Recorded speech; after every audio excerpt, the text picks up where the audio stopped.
He's moving around. I think we'll get him for bowl practice or something, but he won't play this year. I know you said after the game, Paris Campbell sprained his ankle. Is there any update there? Not bad. It's high, but he's questionable this week, but it's much better than we thought. Front row right, Austin.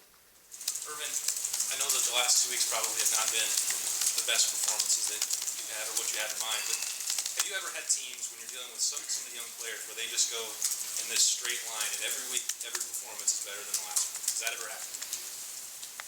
Oh, every performance is better than the other one. I just mean, I'm sure you're frustrated, but also maybe you anticipate that there's going to be some rough patches. Sure, of course there is. I think 14, I'm just thinking back over the young teams, 14, and I hate to keep putting everybody in that category, but 14 was a team that, we had a double overtime win and we didn't play exceptionally well that game, and that's just college football right now too. So I guess I'm not normally like this, but I see a lot of positives from our teams because I know what we're playing and I know these young guys and they are getting better because I see it from maybe a different angle, viewpoint than a lot of the people. So I do see some very good positives. I like the fact that you get in a street fight and you win it. And that's a good sign of, the future is very bright here. We have, really two seniors that are playing, and Pat and Taekwon, Taekwon's not, he's got another year, and Dontre, and that's, you got a bunch of young cats going and swinging hard and practicing hard. And so I guess I'm much more positive. Do I wish that we were, the 56 points and all those kind of things? Sure, but we're a work in progress. Maybe. And I got to make this clear too. And there's a lot of it's the quality opponent. I know they maybe didn't start the season very well, but they held Indiana and Michigan State to very low rushing totals and very good, much improved defense. Maybe it sounds too harsh to call them growing pains, but when a young player encounters them, how do you coach them out of it? What is the key to getting past that plateau? That's the essence of our job. Great question. Every player is different. Every team's different. Now we got the wear and tear because the bye week was so early, so you have to be very cautious of that. You're entering week 9 and 10 of a season with a little depth, some depth issues. So that's the essence. Take us a couple hours to have that conversation about who we are as a team and who the individuals are that we have to coach through growing pains, I guess. I don't think growing pains is part of the way it is. Every school in the country is dealing with it. I will say this too, that it's very fragile. You just go home at night, sink into that chair and you watch TV and you're like, oh, that team lost, that team, it just happens. It's very fragile. Just got to keep swinging one game at a time, one quarter at a time of play. Front row right, Bill. Yeah, kind of building on that question, I asked you on Saturday whether this team is ready for the pursuit of championships in November. How good do you feel about that right now?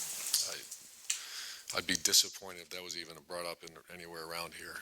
That's just we know what we are. We got two tackles with some their ankles are going to be fine, but they had 2 sprained ankles during the course of the game. So teams don't think that way. I really, we just flipped the film on of a team I think they're still ranked in the top 10. I'm not even sure. They are a top 10 team. They play like it. They look like it. And that's the only concern. In regards to Austin's question, you seem pretty optimistic. You like behind the scenes what you see. What specifically do you like? I'm just a big fan of work ethic, high character people that go to work, understand where we are, understand we're not as explosive as maybe we would like to be.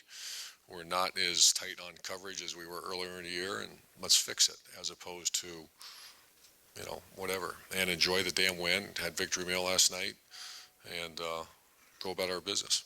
Would you have been like this 5 years ago? Been like what? This attitude? I have no idea. I have no idea. 5 years ago, when was that? I don't know. I guess it's kind of more the psychological stuff. When your season's on the brink, so to speak, if a loss can end a lot of things for you, how do you keep a team in the moment? How do you keep them? I guess you keep them. No, these are great questions, and it depends on the team, depends on the individual. I got a leader at quarterback, so those are all great questions. The conversation around this facility and all focus is on the next game, and that might sound coach speak, it is, and that's the way it is, and that's what I like about these guys. Pat Elflein's not coming there and talking about, hey, tell me about the college football playoffs and the rankings coming out, and that conversation I'm sure is everywhere else. But in here, especially with the guys playing, the focus on playing a very good team. Second row left, Ari. Urban, you just mentioned that Noah Brown played a really good game for you guys. What do you like about the way he's playing so far this year? And He's just a tough guy, man. Did you guys see the Q draw, the last 35-yard run? He got two people on the ground, got the corner down, and then hit the safety. 3 plays before that, he had man underneath coverage. They were basically double teaming him, and he came free on a corner route and made the play to move the chains. So just a tough guy, tough, hard-nosed player, very consistent with his ball skills, and just a tough guy. I just love being around him, and I think he's playing well. this is your guys' first major recruiting weekend, night game. And I was wondering, every year in your guys' recruiting classes, there seems to be 1 or 2 players that emerges as a leader in that group, helping you guys, like at least publicly recruit on the internet and on social media. I was just wondering, to have a guy or one of the guys that's a leader in that class be on his official visit the same weekend as some of your major targets, how important is that from a leadership recruiting aspect to have somebody that's already committed in your class who's outwardly?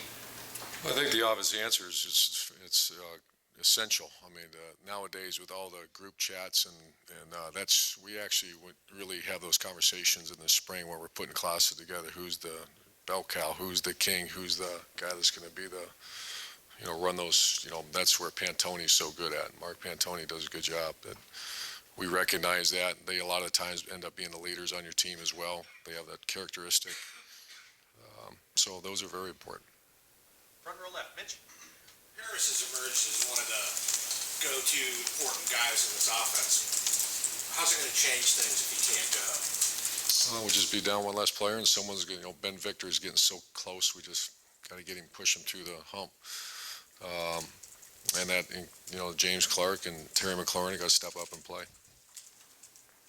Far left there, Ralph. Urban, I want to ask you about Curtis Samuel.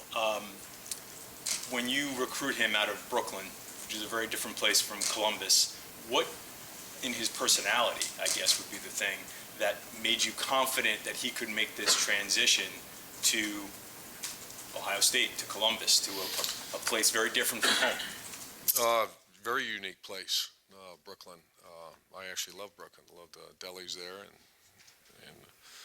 and love the people. His high school coach is a very good friend of ours. He kind of patterns his program after ours, and Danny Lamberg's his name. And you meet Curtis's mom and dad, you're going to find out what you're going to get. And it's a wonderful kid that takes his academics very seriously, very clean lifestyle, and a talented guy. So there was no doubt once you got to know who surrounded him. If I could just ask one follow-up. I know there's a lot of talk around here about getting him the ball more. Let me make it clear that I've been at times where there's no one to get the ball to, so we're good. Ask all you want. Well, I guess I would say, he seems perfectly fit for the role that you have him in. I imagine that's the reason why you wanted him here. Are you still trying to feel ways of, do you get to the fourth quarter and go, man, we've only had 8 touches for this guy?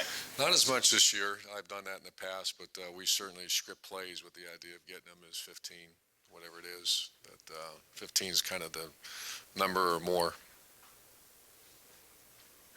Is front row left, Doug?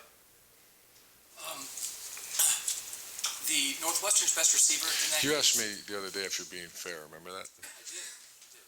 Are you? Am I being fair to you? Yeah. I was thinking about that this weekend. Can I sit? We'll switch spots. I mean, we can go sit. I have a lot of internal feelings about this as well. No. Wow. This is good. Northwestern's best receiver, was he in the slot a lot in that game? I don't know if you guys maybe, do you just cover the slot guy with your slot corner? Well, we got caught in the two or three that got us were outside leverage, and It was man-free, outside leverage, and he did a nice job on stem of his routes. We were behind him, and he made some plays. Is there, I mean, do you, Sure. you play your defense and you play your defense, or sometimes do You you should wanna- adjust, and those are conversations our coaches are having. Okay, and when you see a team and a coach like Mike Riley at Nebraska, and you've been through this, you go to a new place, to see what they've done from last year, they had a lot of close losses, didn't have the year they wanted to have, and to see them where Nebraska is right now, when you look at that Nebraska team, what do you think of what they've done from last year to this year? Well, I know Mike very well. I've known him for a long, long time. We're friends, and I think he's one of the great coaches, and I'm not surprised. First of all, they have very good players, and the previous staff loaded them up really good, so and we knew that because Coach Blaney did a good job recruiting, and it's Nebraska.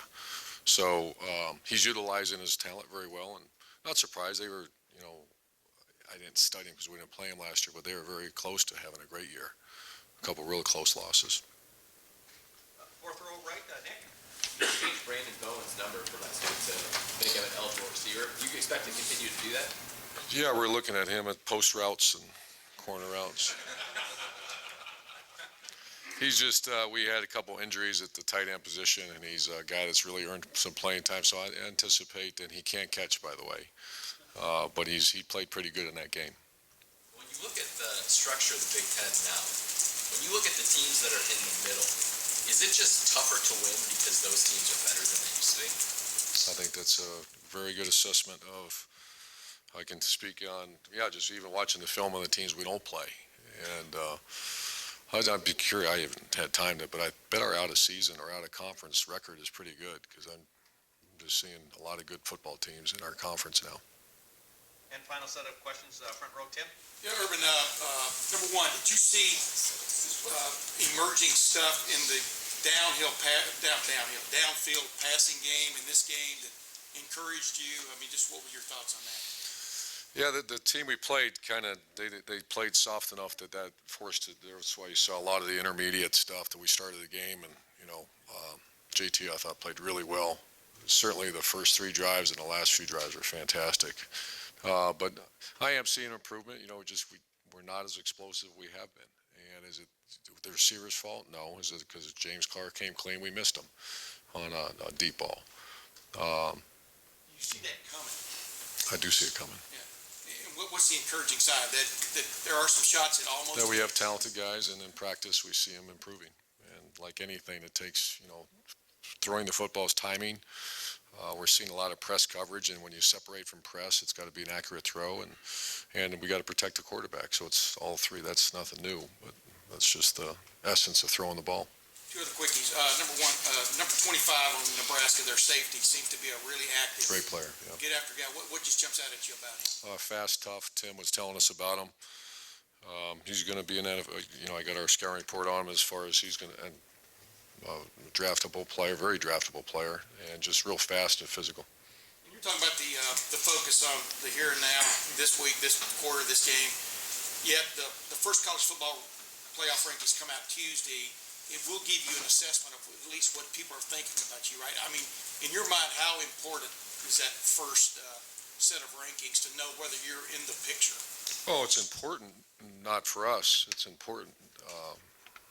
I won't look at it. I'm sure people will tell me about it, including my person of 27 years of marriage will tell me about it when I get home. But I mean, it's not going to change the way we work, and I'm sure we'll be somewhere around there. But we got to improve and play well Saturday against a very good team.